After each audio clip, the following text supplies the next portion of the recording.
Hey everyone, welcome back to my channel. Today I'll start a new series on business. In today's video, we'll be focusing on business sectors. In today's video, I will be going through the following business sectors: the primary sector, secondary sector, the tertiary sector, the formal sector, the informal sector, the public sector, and the private sector. Let us begin with the primary sector. The primary sector consists of the extraction of raw materials. A definition would be the extraction of raw materials from nature. Examples are agricultural activities, mining, forestry, and fishing. Moving on to the secondary sector. The secondary sector consists of manufacturing. A definition would be converts materials into final products, also known as the industrial sector. Manufacturing processes take place in this sector. It links the primary sector and the tertiary sector. The production branch in the secondary sector is known as manufacturing. Examples could be clothing manufacturing industries, motor manufacturing industries, and furniture manufacturing industries. Now, let us look at the tertiary sector. The tertiary sector consists of the distribution and sales of goods to consumers and the rendering of services. A definition would be that it brings goods and services within reach of consumers. Two production branches, which are trade and services.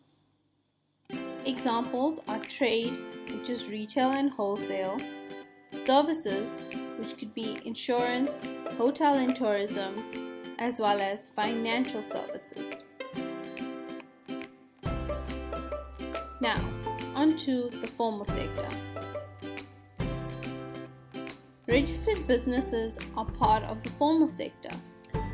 Businesses register with CIPC, which is the Companies and Intellectual Properties Commission. It consists of registered businesses, for example, companies.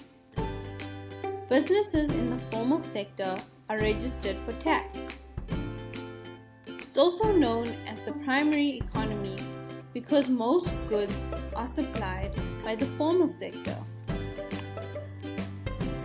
Here are some advantages and disadvantages of the formal sector. Advantages of the formal sector would be that products are supplied by the formal sector, which is legal. Products supplied by the formal sector are guaranteed, which means that the faulty goods can be returned. Some disadvantages of the formal sector is that entering the formal sector is more difficult than entering the informal sector. Jobs in the formal sector are scarce. Let us move on to the informal sector, which consists of unregistered businesses that form part of the informal sector. It consists of businesses that are not registered. These businesses do not pay tax because they are not registered. It's also known as the second economy, and they deal with cash. Examples are street vendors and car guards.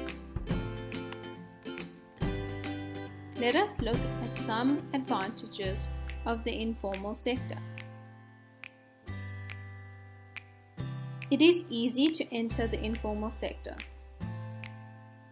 No education is needed to participate in the informal sector. It provides jobs and an income to people who otherwise would have neither. People working in the informal sector gain work experience, which enables them to apply for jobs in the formal sector. Here are some disadvantages of the informal sector. People and businesses participating in the informal sector do not pay tax, yet they make use of public services such as roads and public hospitals. Illegal goods are sometimes sold in the informal sector, for example, drugs and stolen goods. Faulty goods cannot be returned. The quality of goods sold by the informal sector cannot be guaranteed. Let us move on to the public sector. State-owned businesses are part of the public sector. Organizations and businesses that are owned by government, for example, public schools, public hospitals, SABC, which is the South African Broadcasting Commission, and Eskom. Now, let us look at some advantages and disadvantages of the public sector. Here are some advantages. Services are more affordable than services delivered by the private sector. It provides many job opportunities, and all citizens have access to services delivered by the public sector, for example, public hospitals and public roads.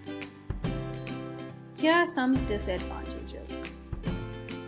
The service delivery is sometimes slow,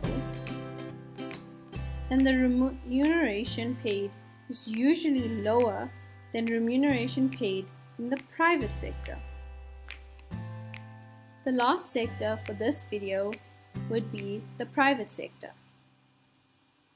Privately owned businesses are part of the private sector.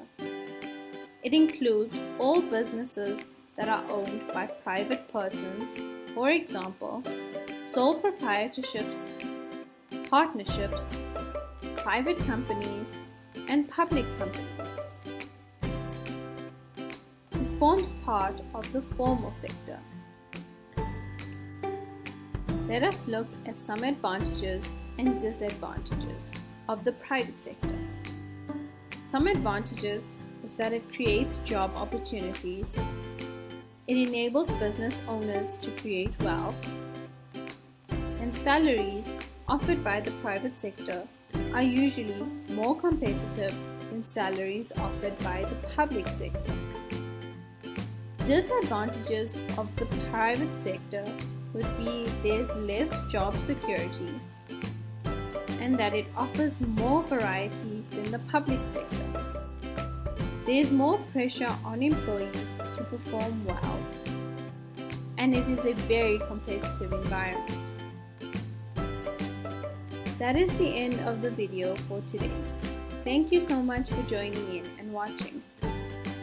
If you have any questions, please leave a comment below on this video, or you can email me at everydaystudies101@gmail.com.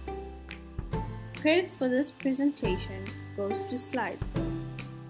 Please like this video if you have enjoyed, and subscribe to my channel if you want to see more.